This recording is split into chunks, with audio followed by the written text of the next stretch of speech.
All right, whenever you're ready. Okay, we are live. Yes.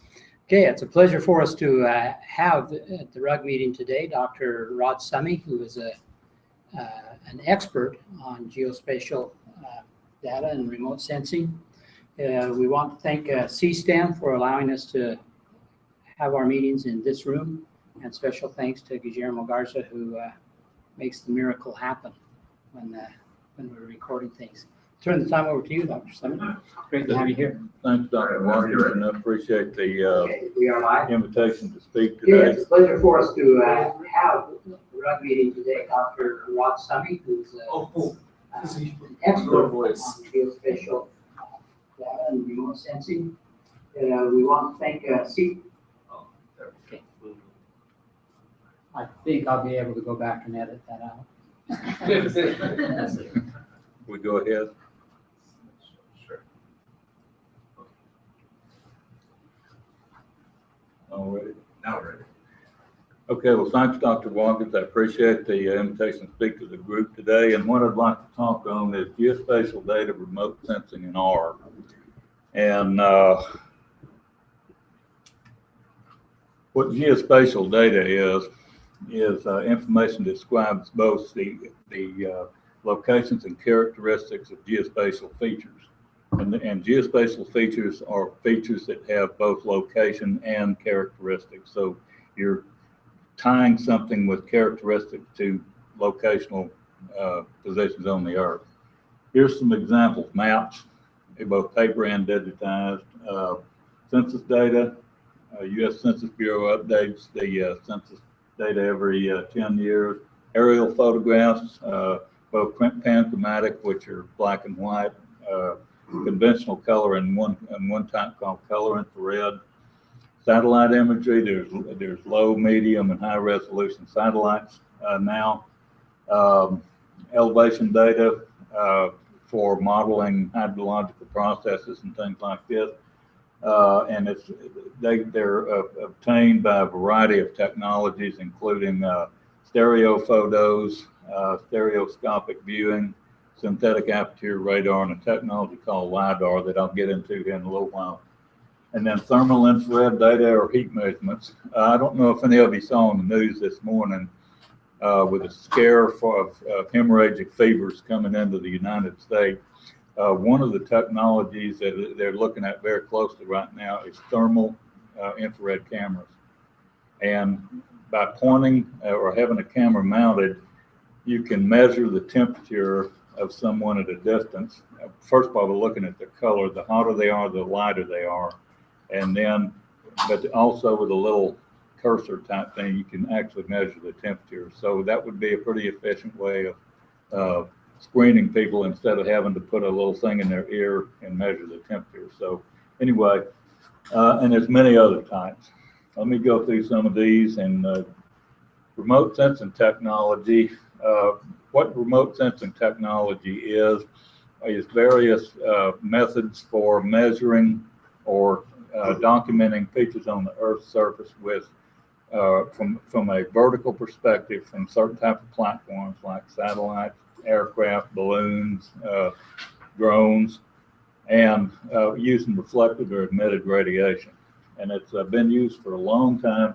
Here's some examples right here. Aerial photographs. For many, many years, we have from World War I on up to the present time, we've had panchromatic or black and white, very high quality aerial photographs for surveying and things like this. Color infrared, in which vegetation appears red. The military designed this back in 1942, early 1942, to detect camouflage military vehicles. And they specified the Eastman Kodak that they wanted to film when they took a picture, anything that reflects highly in the so-called near infrared region, which is a little bit longer than red. We can see blue, green, and red. We cannot see past 700 nanometers, which it gets into the near infrared. But anything like vegetation that reflects highly in that should appear red in a color infrared photograph. Okay. Objects like military tanks, which are green, same as most vegetation, but they're green, but they don't reflect highly infrared. They wanted them to appear blue. And then anything red would appear green. Okay, and then you get all kind of colors from combinations of those three. And so the reason is they want to be able to fly very rapidly over a place, get aerial photographs at a certain altitude, and then document if there were camouflage military vehicles, which would be impossible to see in most cases with the conventional blue, green, and red photography or your own eyes. And so anyway, this worked out very well. And after World War II ended, some research was conducted that showed it was also very effective in detecting plant diseases, because diseased plants reflect differently in the infrared or the visible than healthy plants. Different species have different spectral signatures. So this has been used since World War II very extensively for crop monitoring, forestry, land cover maps, things like this. So it's widely used. Okay, so these are aerial photographs. Okay, now beginning in 1972 with the Landsat program, we had moderate resolution satellite imagery, and the Landsat system, which is one of the classic ones, at that time had a pixel resolution of 30 by 30 meters, which doesn't sound like much now, but there's a huge archive of over the past 40 years that are available to the public. Much of it has never been analyzed, but the Landsat system took routine imagery of most of the Earth's surface, and it did that all the time. There's been there's eight. It's gone up to Landsat 8 now, and but it's moderate resolution, and it's designed to measure over very broad areas changes in the landscape itself, vegetation patterns, urbanization, and things like that. Okay, we also now have high resolution satellite imagery.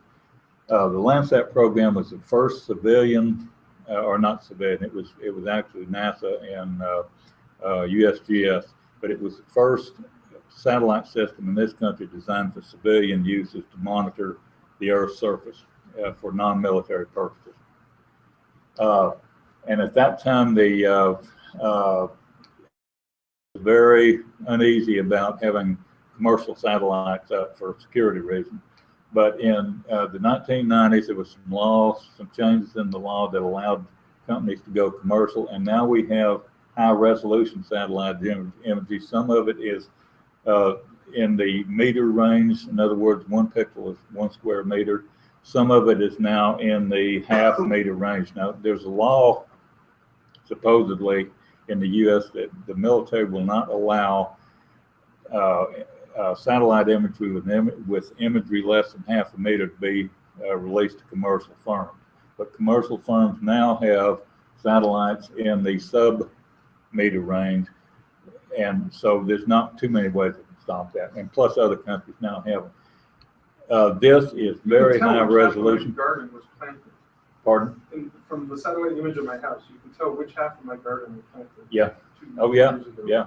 And bear in mind, these things, the Landsat is 720 kilometers up. So these are high altitude satellites. This is perfect for wide area documentation of changes in vegetation patterns and things like this. But it doesn't have enough resolution for things like city planning, roads and things like this, whereas this does. This is relatively inexpensive. This is very expensive, but it's available and it's used for different purposes. Okay, there's a technology down here, a digital elevation model. This is elevation data, and this is the type of data that you have to model water flow, say in our area to monitor or develop flood control plans and things like this, see if the levees are working correctly. There's several ways to get this, including several types of radar, survey instruments, and then one called LIDAR. And what LIDAR is, it's a relatively new technology, and it's a scanning device that the aircraft flies up and has a scanner that goes back and forth like this and emits thousands of laser beams per minute or whatever, and it records the time that it takes, that from the time it goes till it's reflected back, and measures that distance. And you can get, with LiDAR, you can get elevations with sub-meter range easily. So anyway, these are all different types. This is by no means the only types, but these are various types. Now, along with this goes the field of spectroscopy, and what this is, here's an area down on South Padre Island. Different plant species reflect different wavelengths in different manners. And with a spectroradiometer like this one right here, you can take a given plant, say this one right here, and measure what its spectral reflectance looks like. And this goes from, this machine we've got goes from 350 to about 1100 nanometers. Nanometers a billionth of a meter. And what it usually shows in a typical plant, healthy plant, is you'll have a low reflectance. This is right here is in the, this 400 to 500 is the blue region. We can see it. We have receptors for that in our eyes. 500 to 600 is green. 600 to 700 is red. Longer than 700, it goes into the near infrared region. Okay, we cannot see near infrared, but we can measure it in with both instruments like this and with aerial color infrared imagery or some other types of imaging technique. But what usually happens here, there's a low, in the visible over here, a relatively low reflectance of blue and red. The reason being, those are the wavelengths that are used in photosynthesis. So if a plant's healthy, the reflectance of blue and red is going to be low, relatively low, because the energy is being absorbed by the chloroplast. The reason most plants look green is because plants do not use green wavelengths in photosynthesis, so they reflect it. So you get have a little peak here. That's why most plants look green. They're reflecting green radiation. Now, when you get into the infrared, this is governed by photosynthetic pigments. Over here, it's a different matter. The leaf structure. If you take a cross section of the leaf, you'll see several layers, and one of those is where gas exchange occurs. In photosynthesis, you have CO2, carbon dioxide, entering the plant. Photosynthesis produces oxygen, and they both leave. They enter and leave through little leaf stomata or openings. Okay, these little air pocket cells, the structure of those and the condition of the surface of the cell is the fundamental determinant of reflectance in near infrared. Okay, if a plant gets stressed or you have two different species, the air cells are very probably going to differ, and they will show up in the near infrared. They may look identical in the visible, but in the near infrared, they're different. If any plant or anything else differs in one or more of these regions, then typically you should be able to record that with color infrared film or some type of, or with a spectroradiometer. Okay, so that's one of the tools. When you do all this, like get these spectroradiometer graphs, then you've got to analyze it. And the way we typically do that is take normally in our work over here, we'll take the peak of the blue absorptance, which is about 680 nanometers, or 460 nanometers, and then the peak of the red absorptance, which is 680. Those are the two main ones used in photosynthesis, incidentally. And the peak of the green, and somewhere over here in the near infrared, and take four big areas in here and then compare them statistically.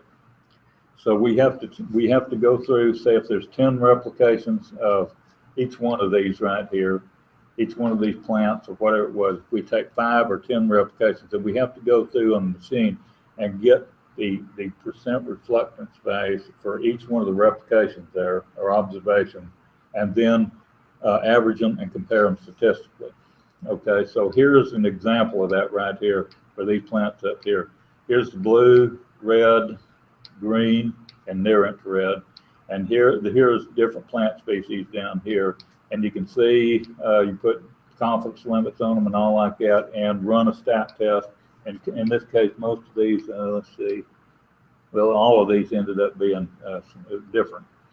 But nevertheless, whenever we get spectroradion data for calibrating the remote sensing instruments, or for determining if something should be or should not be detectable in film or other types of imagery, then you have to look at it statistically. In this case, the difference is, let's see, among these different plant species, you can see right here, these did not differ down here in the red. Let's see, these two are certainly not different, these two aren't, but this one certainly is from that. So you can say, well, in this particular waveband, the blue right here, there's going to be differences here between these two plant species right here, but we probably won't be able to distinguish these with blue alone.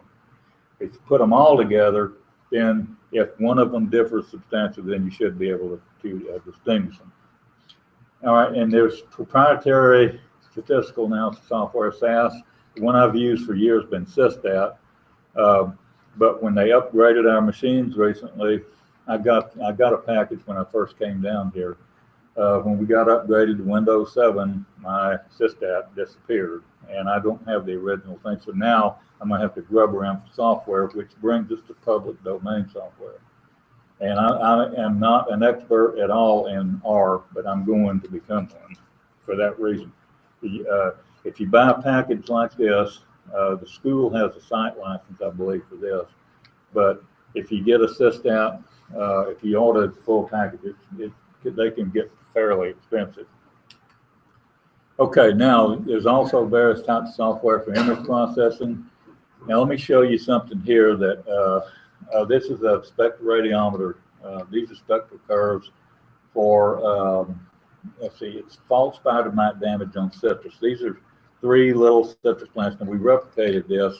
These are just examples of what you can do with some of the software. You can't see very well any differences up here. This is the visible, red, green, and blue. And false spider mites, when they feed, they typically cause damage around the leaf edges, and then they'll just wreck the plant. Okay, they'll destroy the epidermal layers and everything else. But when you look at this right here, there's not too much difference. You can't see too much difference. When you look at it in terms of near infrared, this is exactly the same photograph. When you look at it in the near infrared region, then this appears to be bright, kind of bright red, and these are more of a magenta type color, purple, but it's still not real evident. You know, you got to kind of use your imagination. And if you had 1 million plants to look at, like in a greenhouse of an acre or more, and you were a consultant and you're looking for very spotty type damage, it would be very difficult, even in this pest, even with near infrared, to make any sense out of it. But when you break the images down into the layer that was produced by red radiation only, the red region only, and the near infrared, and divide the near infrared by red, okay? Now, this is something you can't do with film.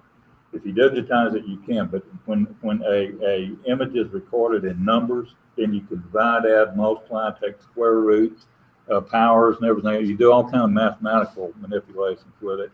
And what this image is down here at the bottom, it's called a ratio image, and it's the ratio, each pixel represents the ratio between near infrared to red reflectance, okay?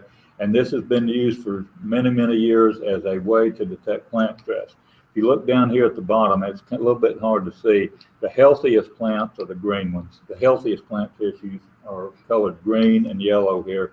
And as you move up here, the mid-type damage is in the yellow to, and then it starts fading into blue. The real dark areas are plant tissue that has been damaged extensively. And if you look at this, you can't tell much difference here, but here it's the difference between night and day. And these are not substantial differences in damage.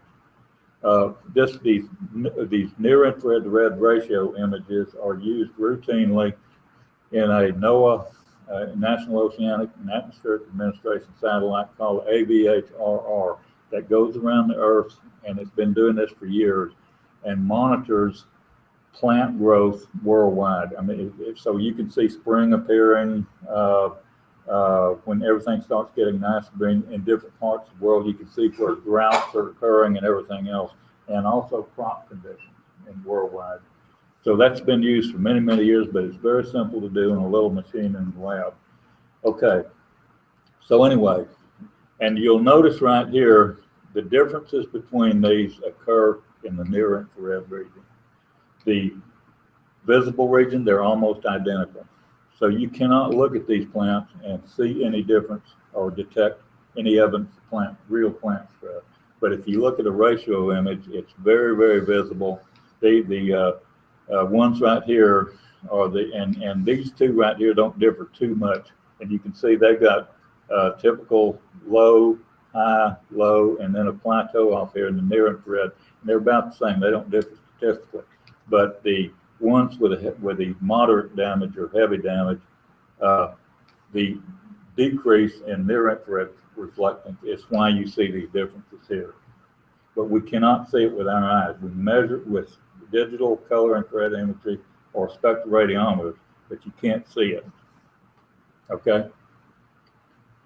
So this is a way to detect plant stress very early before, and let's say in a greenhouse, so you can take action before you really start losing plants from the buildup of photosynthesis. Once photosynthesis is affected, then you start getting increases in red and blue because they're not being absorbed anymore like they were. They're being reflected. And as red approaches green, it says here's green, here's red coming up. When the red gets close to green, you see yellow. And we usually, that's chlorosis, and that's usually associated with plant stress.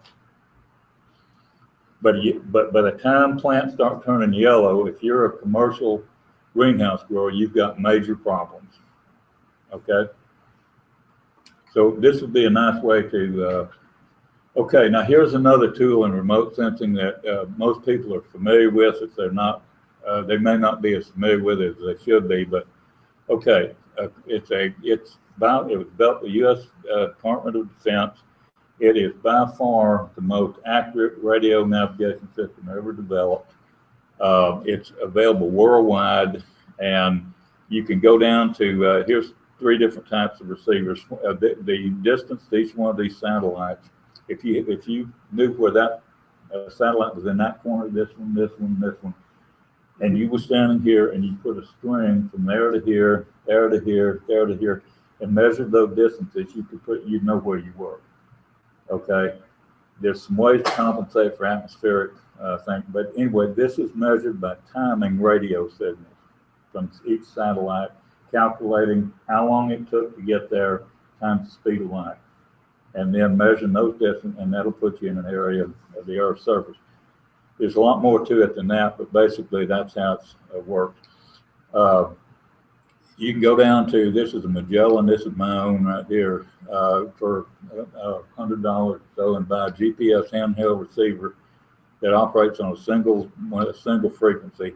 And if you have a good satellite constellation and do a few other things to it, you can get accuracy 3 to 5 meters. Okay, that is incredibly accurate. When the military first developed this GPS, they wanted it to be approximately plus or minus 100 meters from where you were. You know, no closer than that, because they were worried about security. You know. Anyway, when they developed GPS, though, it turned out to be so accurate it made them paranoid. So they came up with a process called selective availability.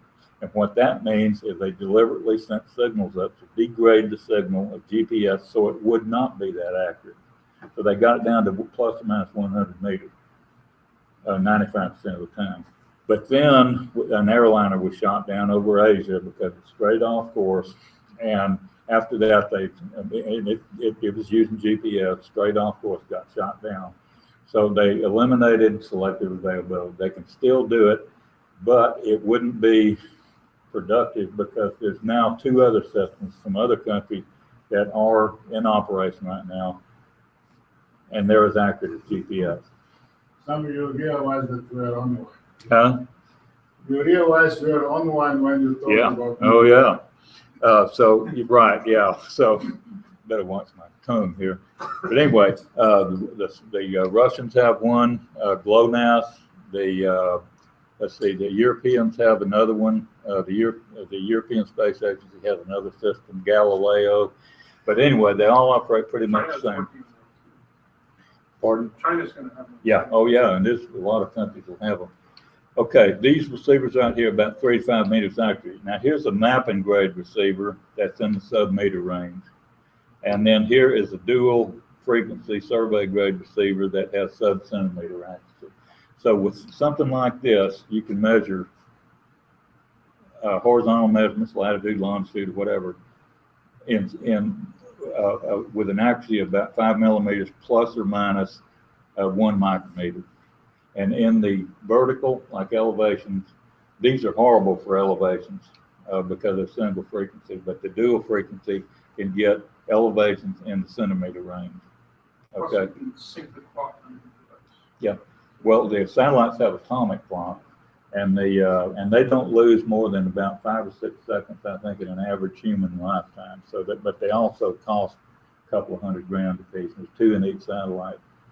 But anyway, so there's different types of receivers, but they're used almost universally now in research and development of geographic information systems and so on. So they're a critical tool.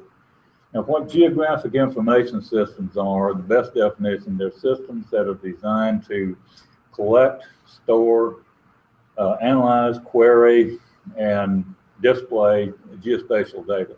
And it includes if you look down here, it includes hardware, software, data, methods, and also the people involved and the organization itself. So it's a system, and it's designed to look at different layers of different things. You can take say an aerial map or an aerial photograph with elevation data on it, streets, highways, lakes, streams, and everything else, and do incredibly complex modeling and analysis. There's many proprietary forms. ArcGIS is one of them I was going to mention today, and then OpenGIS, which is OpenGIS is an international group that promotes GIS and interoperability between systems, and it does not have license fees. All right, so it's a very, very good deal. All right, here's some applications. All right, what this is right here, you've all seen contours, maps of USGS topo maps have contour lines, and these are lines of equal elevation, okay? And a lot of people have trouble reading that, some don't, some can just picture it. But nevertheless, you can very easily digitize those and convert that into what we call a digital elevation model. And this is a raster image right here. You'll notice the highest elevations are in the dark green. It goes towards yellow, then red and blue. So these areas right here are the highest elevations. Each little pixel represents an elevation. Okay, so it's a terrain model essentially. If you take an aerial photograph, aerial satellite photograph, or aerial digital photograph, and drape it over this, just like putting it right on top of it, then you get a 3-dimensional model. And one step further, one good use of this is if you're working with an organism that I'll just give you an example. If you're working with an organism that occurs in mountainous areas with vegetation between elevations of 10,000 and 15,000 meters above sea level, it would be very simple to put in a command and outline exactly where that area is on these. They're already on a coordinate system, so if you wanted to go to a certain place, get a GPS and a waypoint into it and navigate to it. Or go by aircraft. 10,000 and 15,000 meters, they are not such places. Well, okay, let me bring it down. 8,000 What about is, feet? Himalaya. Yeah, but anyway, you just know what I'm getting at. Yeah, even the Himalayas aren't that high. So let's bring it down to say feet instead of meters. But the point is you can put a command in there and outline the limits of the habitat that you were talking about. Another thing is slopes and things like this. If you're concerned about erosion in mountainous areas, there's been some really bad mudslides in different parts of the world, but if you were interested in developing a risk model, let's say for avalanches or erosion, mudslides, then areas that don't have adequate vegetative cover and they've got elevations within and a certain slope, then you can outline those areas and mark off areas that are at various levels of risk to for mudslides. Okay, so that's one use. And here's another one, thematic vegetation map. There's all kind of land cover maps. This is just one example. These are some aquatic weeds, and here's the spectral profiles for each one of these. Eurasian milfoil, water hyacinth, water lettuce, hydrilla, and parrot feather. Okay, what this indicates, most of these are fairly similar in the visible, except water lettuce, and it's different in the visible, especially in the green and the red. But all these others seem to be, and they were statistically different. They were different in the near infrared region.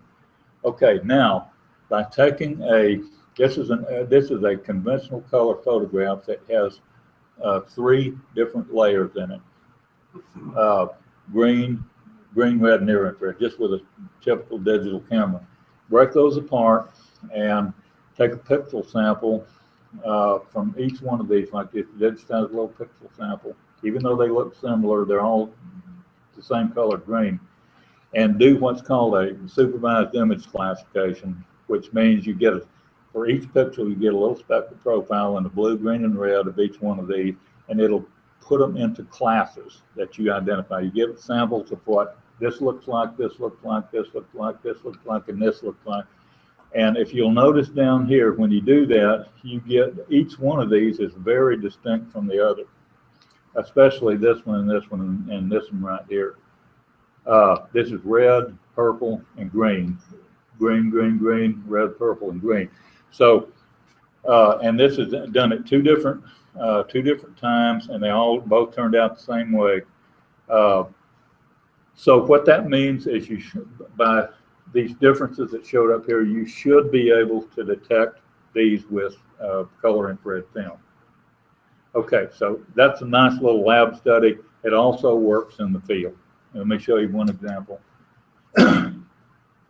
This is a study that we did down on South Padre Island, mapping out the distribution of black mangrove, which is a native plant that is a very important shoreline stabilizer. These are aerial color infrared photographs, and the lights are kind of dimming this out a little bit, but anyway, there's various types of vegetation on here. But this is a supervised image classification of this image right here, and this is a supervised image classification of this color infrared photograph. And if you notice here, we took pixel samples, and a few of them in here, and all around with different things. And this brown area is sand. The green areas are vegetation other than black mangrove, and the red areas are what we identified as black mangrove. And if you'll notice here, the bright red areas here, here, here, and so on, are black mangrove. And what this indicated to us, and it's pretty well panned out in most of these areas, is at least in this area, the black mangrove appears to be concentrated on the west side of these islands, south of the Arroyo, Colorado. And what our hypothesis is right now, we're still working with this, is the reason that the east shorelines don't have anywhere near as much as the west is because of the wave action. For most of the year here, our prevailing winds are from the southeast, and they create waves that batter this part of the islands right here.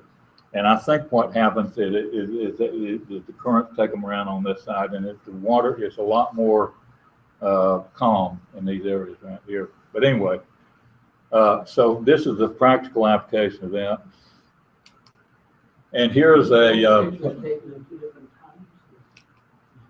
it's two different islands at the same time. Yeah, these are two different islands. They look similar, but no, they're different.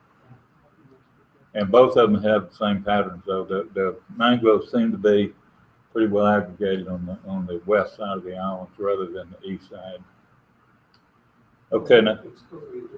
For this picture, we use the side imaging. It's not for side imaging. Start synthetic actually. No, these right here color infrared. Yeah. Okay, this was actually color infrared film. A lot of the color infrared you can get now is digital. Okay, taken with digital cameras. This was the old film, and the spools are about this tall, and they cost. You can't hardly get them anymore. It costs $2,000, and it comes with an additional $750 to process it. So, you know. But anyway, so no, these are from film strips, but we scan them. Okay, I'm going to speed up here. Here's a poster here's a good example of where all three of these technologies come into. This is a student right here that did this last year, and this was displayed at the annual meeting of the Society of Subtropical Agriculture Environments at their annual meeting last year.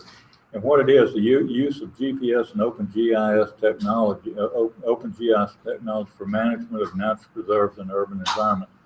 If you take the wetland park that we have up here, and there's a few others scattered around Edinburgh, they're small areas and they don't have a lot of money.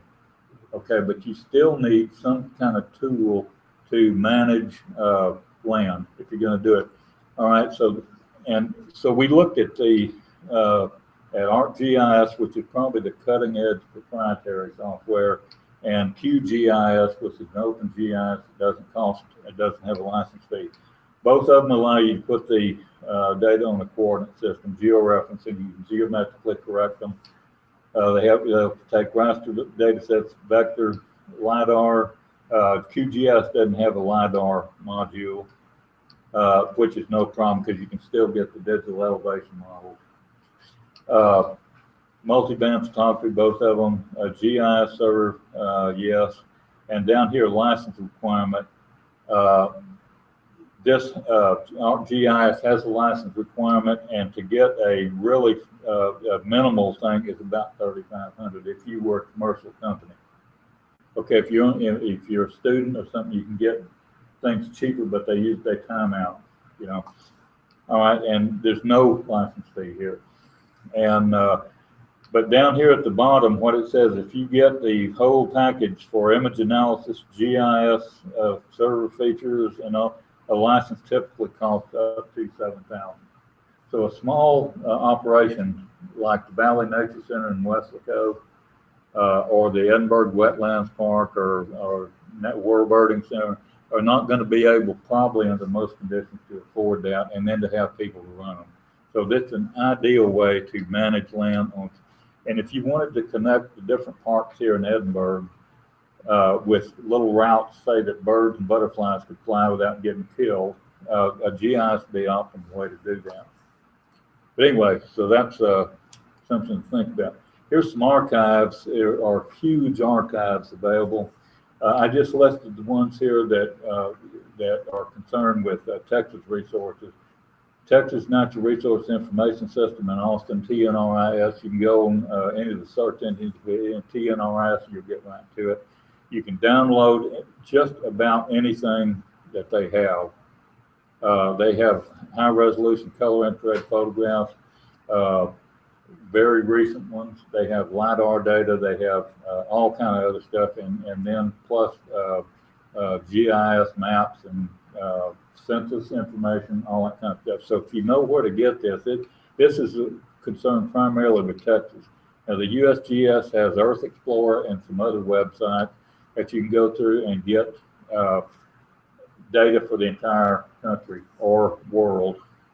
And then U.S. Department of Agriculture had, these are two soil data sets.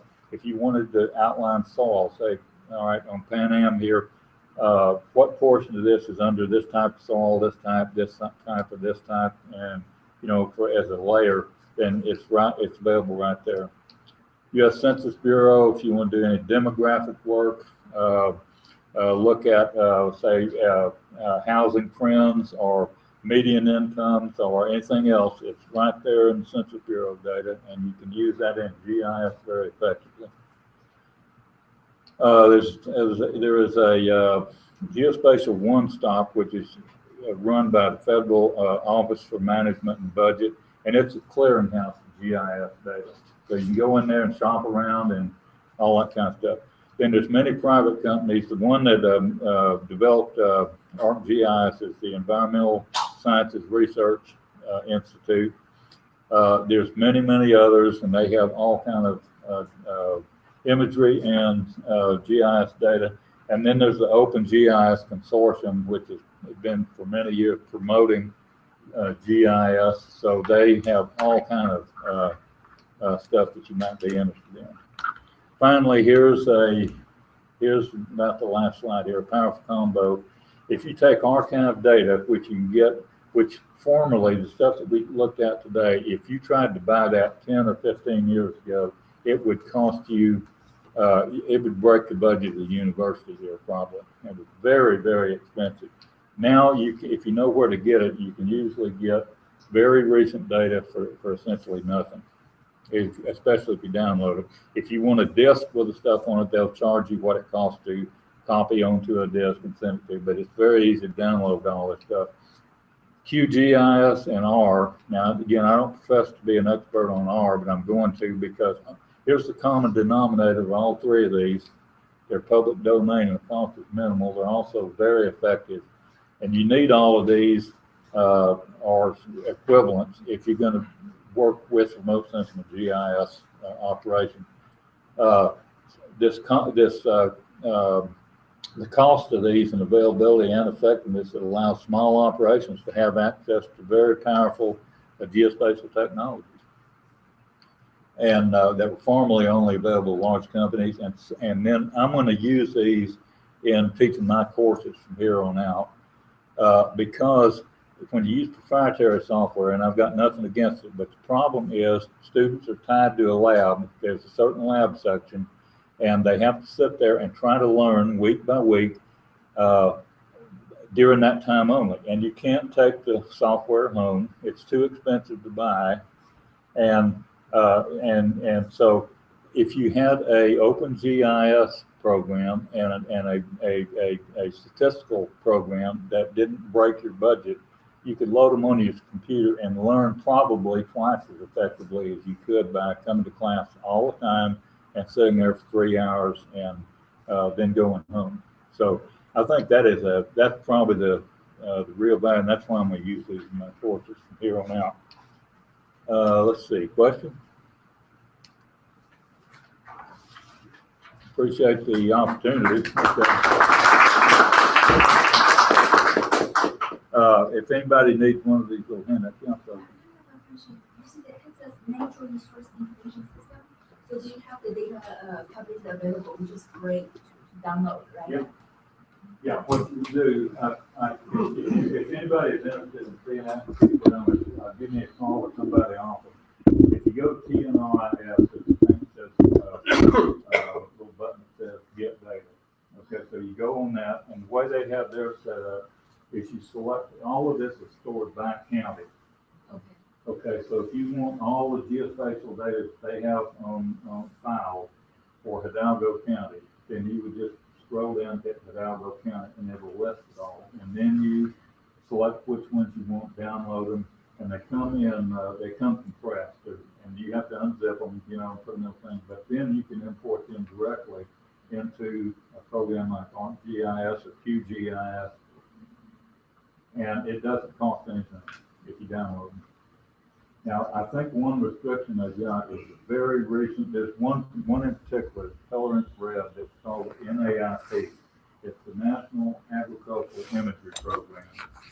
And it's 1 square meter resolution, color and color infrared. And so it's about, if you hire, you could say if you loaded everything for Hidalgo County, you could go do that in 15 to 20 minutes. Okay, if you had to hire a survey company to photograph that, and you did it for all 3 counties, it would probably be $150,000. But you can get stuff no more than a year old that is right there, and it costs nothing. Now, they have the most recent, I think you probably have to make arrangements to tell me you're doing research or something like that, because I think they hold it for about a year and then make it publicly available. I may be wrong on that, but anyway, it's right there. And then you can take that and get road maps, streets, everything else you want and put together. If you're going to develop a GIS, you would not have to start from scratch, because most of what you need is already here. So if there's a topic available, then there's something, if they archive the data from the past years, so it's kind of very, easy. We can just dig out the most recent year and dig out like 10, 20 years ago, and do the comparison studies. So look, this species is long. Yeah, exactly. Something like that. And that's all there. And another thing I didn't mention about this georeferencing, what you used to have to do, and you still have to do it with old. If I've got a bunch of film strips, big film strips, if I want to get that on the coordinates, I've got to scan it, and then go out and find some points on this, like road intersection, and get GPS points or some kind of coordinates, and then do it's a least squares procedure, but you stretch it onto a map projection and a coordinate system, and it's a real thing. Now, if you have roads, it's one thing, distinct landmarks. But if you were doing South Padre Islands, there are no landmarks down there at all in those, it's just sand. Or if you wanted to do the big area in the Laguna Madre, there's no landmarks. So what you have to do if you're studying water is put down markers at known points, and then they could easily float away, and because they don't stay in one place. Okay, get the coordinates of each one of those, and then correspond those with the latitude and longitude. Okay, now the NAPE imagery and all the NAPE imagery is like this, goes back to 1996 at 1 year intervals. All of it is already georeferenced because they have airborne GPS that know they have a little device on there. They know exactly how the aircraft was oriented, or the camera was oriented when the image was taken. So when you get that, it's a digital image and it's already georeferenced. Probably in that case, we can use it's called a side image. I asked you before. Yeah. So you see the side imaging is airborne. Yeah. It's antenna radar signal processing used to downstairs to down until the Padre Island. Yeah. And get the data. Yeah. Then you're gonna use those data to reconstruct the image of the island. Yep. That's the procedure. So it's an incredibly valuable resource. And the thing is, now you can use that. You don't have to have a huge grant to do anything with GIS, because there is so much stuff available if you know where to get it. Here's one other thing you might want to. One of the best textbooks, and this is one I'm using remote sensing, but one of the best textbooks I've seen yet is this Introduction to Geospatial Technologies, and it's by Bradley Salida. And it's a really good book. It's not very expensive either, but it goes through all of these different in fact, it gives examples of QGIS and how to do the same thing with ArcGIS. So it's really a nice textbook, and you might want to, if you really get into it, you might want to get a copy of that. Using these images, you can identify any type of tree, right? What is that? You can tell what kind of tree was on the ground, right? Generally, as long as they're distinct in at least one of those wave bands. Now, here's another thing I did not mention. These are broadband. The imagery I've talked about is broadband. It's got 4 big broad wavelengths. Okay, blue, green, red, near infrared. Okay, and so all of these little increments in here are all averaged together. Now, there's a technology called hyperspectral. Instead of having 4 wavebands, they may have 300. Okay, and they go in little tiny increments with small amounts of energy in each one. With those, instead of having 4 images, 4 black and white images projecting each like blue, green, red, near infrared, you may have 300 going like this. And the software that you have to use for that separates out what are the best bands to use to actually, if you can, with those, if things work out right, you can identify chemicals in water, which you couldn't do with broadband. But with the currently available archives, the images there in the archive, can one bring the picture for the region here and spot maybe citrus trees? Oh, yeah. Lots of citrus trees. Well, one thing you can do is make a very good study for students to do out here, and in fact, we've done this before, is get an image of color and thread image of the campus, all right, and then go take little pixel samples of what you know is grass, what you know is buildings, sidewalks, and different types. You could even break it down to plant species, because you can look outside and tell the difference between an ash tree and an oak, a live oak, because it's very different. Some of the other trees are very similar, but if you took pixel samples of live oaks and Berlandia ash and maybe some palm trees, you could very almost certainly identify those. Some others, if they're too similar, you may not be able to do it with broadband, but you can still call it a tree, vegetation. So I have a related question. How bad is the citrus green when you can finally detect it? I think it has to be real bad. That's the problem with it. So that's one that Yeah, it takes symptoms a long time to show up, and then secondly, that would seem to be a natural, and if they could do that, if they could distinguish trees that are infected, but haven't started showing real severe symptoms yet, it would be great, but I don't think they've had much luck in doing that for some reason. I don't know why, because if you get a certain type of disease, in most cases, you can see the difference. But in that green, it's kind of strange disease, because I was talking to somebody the other day, and I think I told you that some parts of the tree early, if you take a chemical sample, will show a positive for greening, and the same tree, another branch may not. So,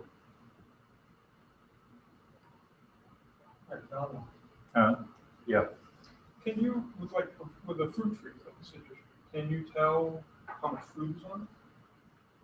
Probably not, With infrared data? but you could tell the general health of the tree, and yeah, because some of that is going to be inside. Some of the fruit will be inside, Right. and all like that. But maybe you can make a guess. But there's been studies though, you can distinguish grapefruit from most of the oranges and things like that. You can distinguish the different species, but whether or not you could, and biomass, you can tell differences in biomass very easily. The more biomass you have, the higher the infrared reflection. So if you have a real nice. You probably can tell if a grove is being cared for. Yeah, oh yeah. Because you'll recognize the underbrush. Yeah. So, but some things you can do, some things with it, some things you can't. So I will be more red than tan. The biomass. Yeah. Or you're more hot-blooded. Marijuana has a very distinct. Yeah, in fact, they had before that ARS, the USDA lab in West Coast, they had a fenced off area in their barbed wire, the whole works, where they were studying reflections of marijuana. Yeah, growing up in Vermont, they would fly, National Guard helicopters would fly over the forest looking for. They can detect those very nice. Yep. QGIS is a very hot topic. Penn State has a big degree program, it's a certification program for number of schools in California have started that. Del Mar College has a GIS program now with the expertise that we have on campus. The talk we had Tuesday, there was this technology of taking two radar images that are just a few, maybe an hour apart from each other, and comparing their polarizations of the data, and you can identify footprints. Okay. So you can tell where someone's walked across the grass. Yeah. Or driven a vehicle across the grass. One of the images I've got over there, if anybody's interested in seeing it, let me know, because I'll show it to you, was this Rungo donut, the giant reed that's very common along irrigation canals and things like that. Right. It's just about choked the Rio Grande up near Laredo with big areas, and the plant itself is at least when they're taller than this wall right here, very thick, and you can't. It's nightmares for the border patrol because they can't see. They can't even walk there. Huh? But when you fly an aircraft over, and this is not high technology, all kind of little trails in there, and they're not cattle. So the thing is, you map that. Another thing I would be willing to bet you could do, and we wanted to do this, but we couldn't get any money to do it.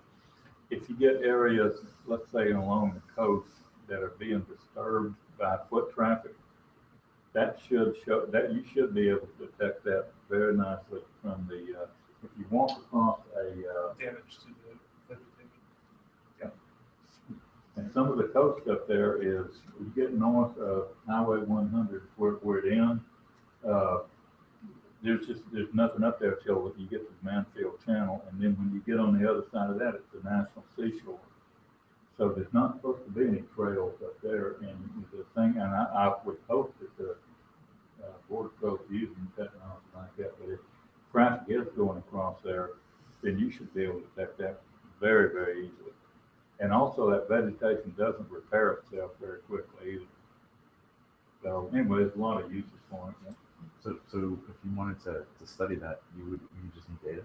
Does that have to be recent data, or what's the problem? Well, the NAEP data comes out once a year. Okay. Now the Border Patrol would have, and places like that, if you could probably cooperate with them and get recent images they've taken. Also, there was you can buy drones now to do that. I don't know what kind of license you have to have, but No, it's all in the air. little cameras. Yeah, that would be simple to study. But as you said, we need some landmarks. I was involved in one coral study in Florida. They have transect.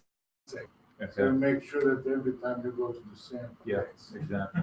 and record, right? Yeah. And probably now we can do this better way, not diving that much.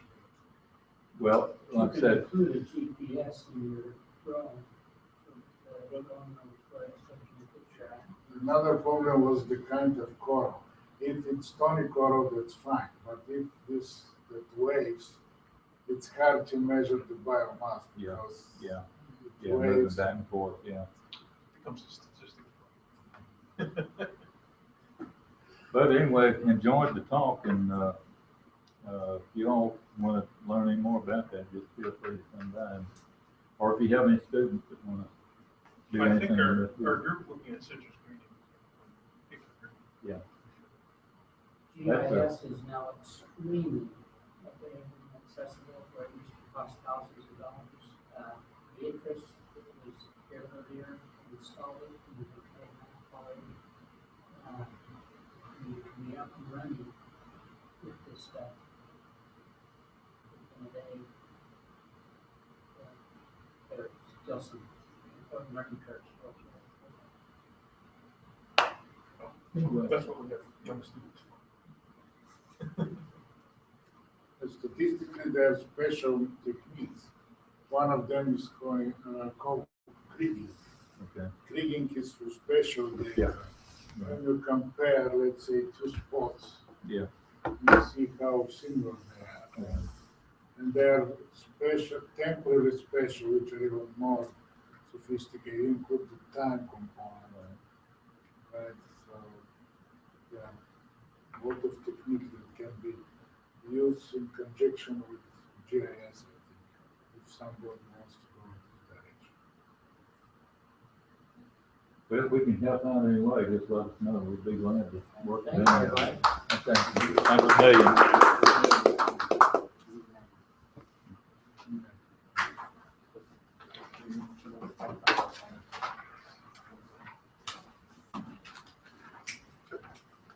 Thank you very much. We'll Go. get you a link to our talk, and if you give me some more data,